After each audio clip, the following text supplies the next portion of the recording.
For nearly 200 millennia, our ancestors walked the earth in relative silence. No cities, no writing, just simple tools and survival. Then, in a blink of evolutionary time, everything changed. What triggered this great awakening? Recent discoveries in human evolution are shattering old beliefs and hinting that the story of our origins might be far more mysterious and profound than we ever imagined. Human evolution has long been portrayed as a slow, steady climb from ape-like ancestors to modern humans.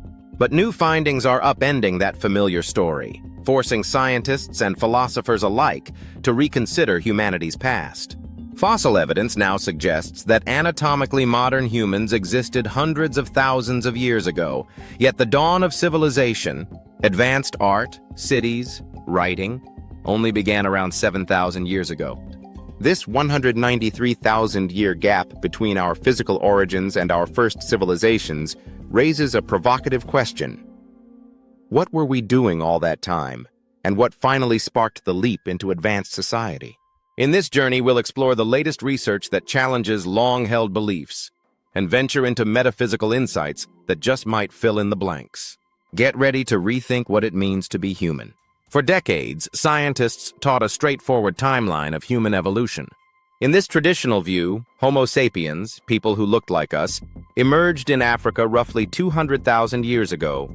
Some studies say even 300,000 years ago. Our early ancestors lived as hunter-gatherers, gradually improving their stone tools and harnessing fire. They spread across the planet, encountering other human-like species such as Neanderthals. Yet for tens of thousands of years, those anatomically modern humans showed only simple culture and technology, no more advanced than their prehistoric cousins. It wasn't until much later, around 50,000 years ago, that something changed. Archaeologists see a great leap in artifacts, cave paintings, carved figurines, musical instruments, signs of creativity and behavioral modernity blossoming at last. Fast forward to about 10,000 years ago, humans domesticate plants and animals in the Neolithic Revolution, settling into villages. And by around 5,000, 7,000 years ago, the first true civilizations arise. Mesopotamia's city-states, Egyptian pharaohs, the Indus Valley, complete with monumental architecture and the invention of writing. In short, under the standard narrative, we went from primitive nomads to pyramid builders astonishingly late in our timeline. This background sets the stage for the mystery at hand. Why did it take so long, and did something, or someone, intervene to jumpstart human progress? Imagine standing in Africa 200,000 years ago. If you could see an early Homo sapiens, they would look back at you with a face much like your own. They had a brain as large as ours. And yet, if you handed them an iPhone or even just spoke of cities or gods, would they understand? For epoch after epoch, our ancestors remained in the Stone Age. Their tools were surprisingly simple, little better than Neanderthal technology. No paintings adorned cave walls, no written word preserved their thoughts. To the best of our knowledge, for nearly 190,000 years, nothing like a library, a temple, or a farm existed. Then, in an evolutionary heartbeat, we witness art and symbols appear around 50,000 years ago. And later, around 7,000, 10,000 years ago, cities and civilization burst onto the scene. What happened? What lit the spark in the human mind? This question haunts paleoanthropologists and theologians alike. Recent scientific findings have deepened the intrigue. For instance, discoveries in Morocco pushed the origin of Homo sapiens back to 300,000 years ago, extending our species' timeline by 100 millennia and widening the gap to the first civilization even further. Archaeologists have also uncovered sites that defy our expectations of ancient capability. Take Göbekli Tepe in Turkey, a massive stone temple site built 12,000 years ago, thousands of years before Stonehenge or the pyramids. Its existence suggests that Stone Age hunter-gatherers organized themselves to construct monumental architecture long before cities or farms. Why? Who were the people who carved and erected 15-ton pillars in an age when humans supposedly lived in primitive huts? These findings hint that something stirred early humans to new heights, even in those prehistoric times. From a scientific perspective, researchers have proposed various explanations. Perhaps a critical mutation in the brain gave rise to complex language, allowing knowledge to accumulate rapidly. Some point to climate changes at the end of the last ice age, 12,000 years ago. More stable weather might have enabled agriculture and settlements. Others argue population growth reached a tipping point. More minds meant more innovation, triggering a cultural snowball effect. But even with these factors, the timeline feels startlingly abrupt.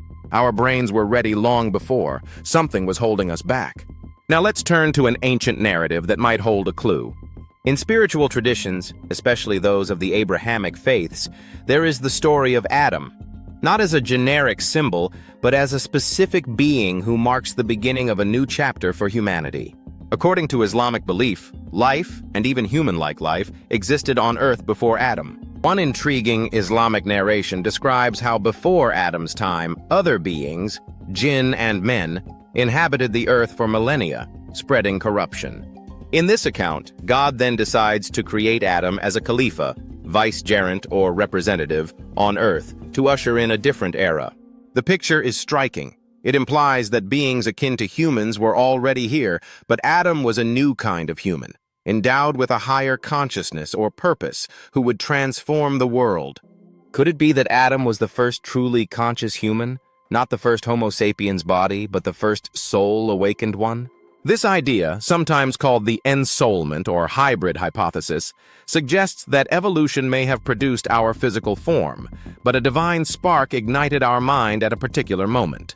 In the Quran, it is said that God fashioned the human and breathed into him of his spirit, elevating Adam above all creatures. Likewise, the Bible's book of Genesis describes God gifting Adam and Eve knowledge of good and evil that the rest of creation lacked. These spiritual metaphors resonate with what science observes as a sudden change in human behavior. It's as if the lights turned on in the human brain. One day we were just clever apes. The next we were artists, inventors, philosophers.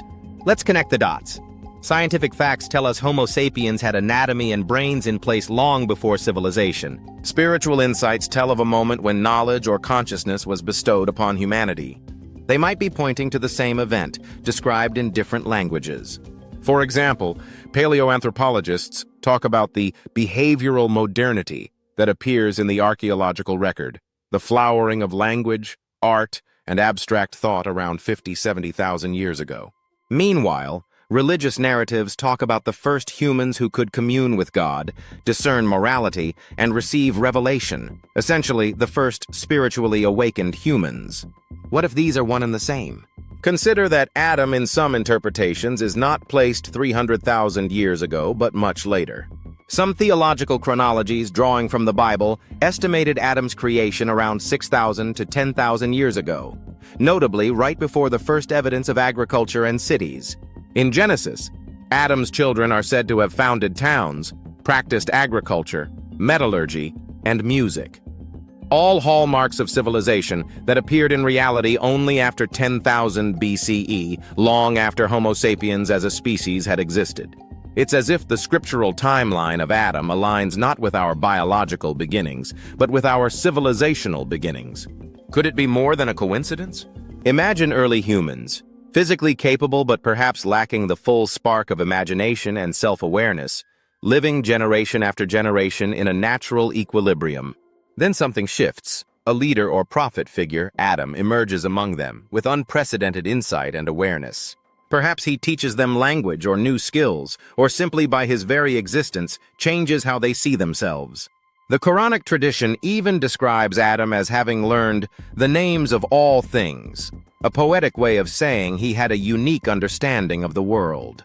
In a scientific lens, this could symbolize the invention of complex language or symbolic thought, the very tools needed for advanced culture. Suddenly, those around Adam leap forward, and over centuries the knowledge spreads. In this narrative, Adam is not in conflict with evolution. He is the catalyst who unlocked the potential that evolution had built within us. This hybrid view finds echoes in unexpected places. Even modern genetics, while purely material, uses a metaphor by calling the common ancestor of all living men Y-chromosomal Adam, and all women's ancestor mitochondrial Eve. Science doesn't mean a literal single couple in a garden. These Adam and Eve are different in time and didn't know each other. But it's ironic that the terminology of science nods to the idea of an ancestral Adam. It reflects our human intuition that somewhere back there was a beginning, a first of something. Could the real year zero for the human mind have been tens of thousands of years after our bodies existed? The latest research and ancient wisdom, when woven together, suggest a revision of the human story, one that accepts all the evidence of fossils and DNA, but also acknowledges a mystery, the mystery of consciousness and inspiration. It suggests that the timeline of human evolution might need not just updating in years, but reframing in meaning. Perhaps the emergence of civilization and spiritual thought was not an accident of climate alone, but the result of an infusion of knowledge. Whether one views that as divine revelation or a fortuitous genetic change or both, the 193,000-year gap then transforms from an enigma into a stage.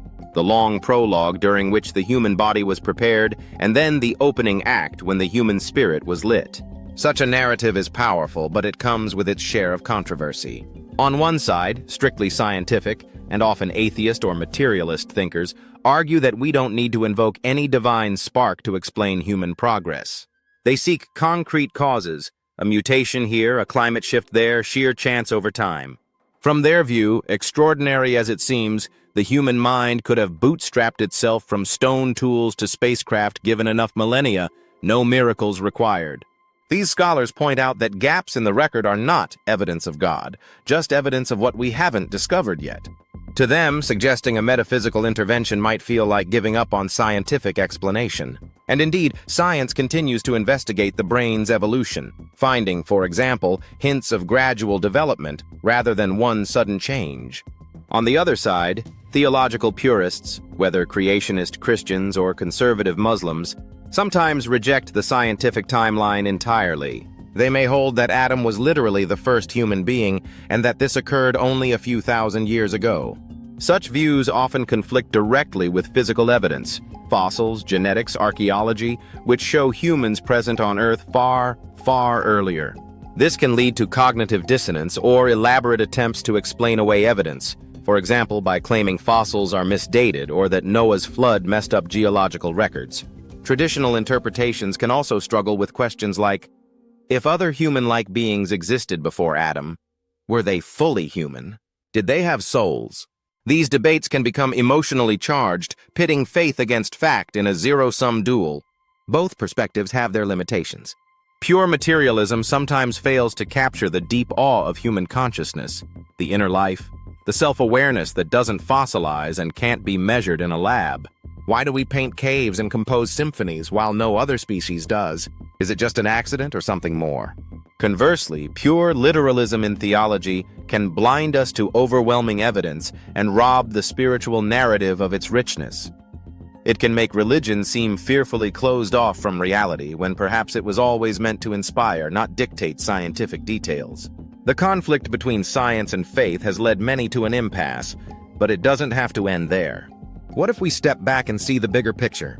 Science and spirituality are often treated as oil and water, but perhaps they're more like two halves of a broken coin, each holding clues to a fuller truth when joined. The story of human origins might not be a simple either-or. It could be a both-and, a tapestry woven from the threads of evidence and the yarn of meaning. By integrating the narratives, we arrive at a compelling hypothesis. Evolution provided the body, and something divine provided the spark. This is the hybrid hypothesis we hinted at, envisioning Adam as a divine infusion into a biological continuum. In practical terms, this means acknowledging that early hominins and humans existed. They made tools, they survived harsh environments, and gradually improved their lot. But at some point, perhaps around the time behavioral modernity blooms, or just before the agricultural revolution, a unique event unfolded. We can call it the moment of ensoulment or the birth of true self-awareness. The Almighty, or the universe for those who prefer a different term, lit a lamp within the human mind. Suddenly, abstract concepts like morality, destiny, and eternity became thinkable. Humanity gained not just intelligence, many animals are intelligent, but wisdom, conscience, and the longing for transcendence. This perspective beautifully bridges the gap. The long dormancy of early Homo sapiens was not a waste, it was a preparation. Just as a child remains in the womb until fully formed, perhaps humanity's physical form matured over eons until it was ready for the breath of spirit. When that happened, when Adam awoke, the effects would have been revolutionary. Those humans could now invent languages to express the unseen, envision laws and ethics, craft mythologies and philosophies. They could hear inner voices, whether we label that conscience or divine guidance, saying that life is more than mere survival. The results are exactly what we see in the archaeological record. A sudden proliferation of art and culture, then the rise of complex societies with religion, law, and creativity at their core. This integrated narrative also casts new light on our ancient stories. Religious tales are no longer at odds with fossils. They are complementary. Perhaps the Garden of Eden story is not a literal account of planting trees and talking snakes, but a symbolic memory of a time when humans first felt the burden of moral choice, the knowledge of good and evil. Science tells us there was no single pair that all of us come from in the last 10,000 years. Our genetic pool is wider. But spiritually, Adam and Eve can represent the dawn of human conscience, the couple, or community, that first grappled with right and wrong as fully aware beings. In this way, Adam can be both real and representative. Real in that there was a historical first prophet or enlightened one, and representative in that he stands for the emergence of humanity as we understand it. Moreover, this union of views encourages humility and wonder. It tells us that we are more than dust, yet also children of the earth. Our bodies are forged from stars and clay over billions of years, connecting us to all life through evolution. But our minds and souls carry the imprint of something eternal, connecting us to the divine. Recognizing this dual heritage can be profoundly moving. It means every tool chipped from flint by an unknown ancestor, every ancient hymn or burial ritual, might have been part of a greater plan, stepping stones toward full awareness. Scientifically, the hybrid hypothesis doesn't answer how exactly the leap in consciousness occurred. Was it a mutation in the brain's wiring that God ensured, or a miraculous intervention beyond physical law? But it provides a framework where science can keep searching for the mechanism, for example, studying how the brain evolved or when language appeared, while spirituality provides the purpose, that there is a direction and intention to this emergence of conscious life. It transforms the cold timeline into a living drama. The universe birthed a being that could not only observe the stars, but contemplate their maker. In this light, human evolution is not just a happenstance of nature, but a saga, one in which we play a role that is both animal and angelic. Standing at the crossroads of science and spirit, we find a richer understanding of ourselves. The mystery of the 193,000-year gap teaches us the value of keeping an open mind and an open heart. Evidence without imagination can render the human story soulless.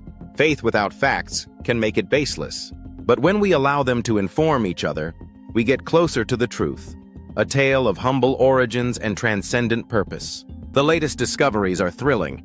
They tell us we've underestimated our past. The ancient wisdom is enlightening. It tells us never to underestimate the human soul. By embracing both, we turn conflict into conversation. We become explorers not just of lost bones or lost scriptures, but of the deep truth within us and around us. In the end, whether Adam was a single person or a generation of pioneers, whether the spark was God-given or a quantum leap of evolution, or both, one fact stands. We are here, conscious and curious, able to ask these very questions. That capacity in itself feels like a miracle. It's a sign that the universe is not indifferent. It wants to be known through us. And so, the story of human evolution is still being written, with new chapters blending scientific discovery and spiritual insight.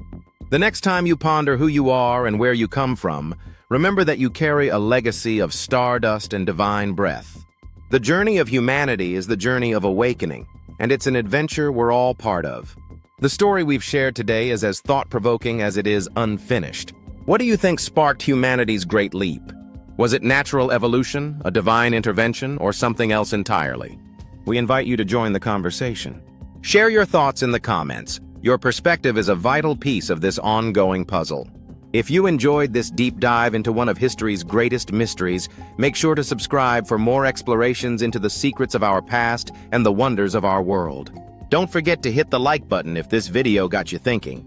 And if you're hungry for more, check out our related episode, Year Zero, where we unravel another chapter of the human origin story. Together, let's keep seeking, questioning, and illuminating the truth, one episode at a time.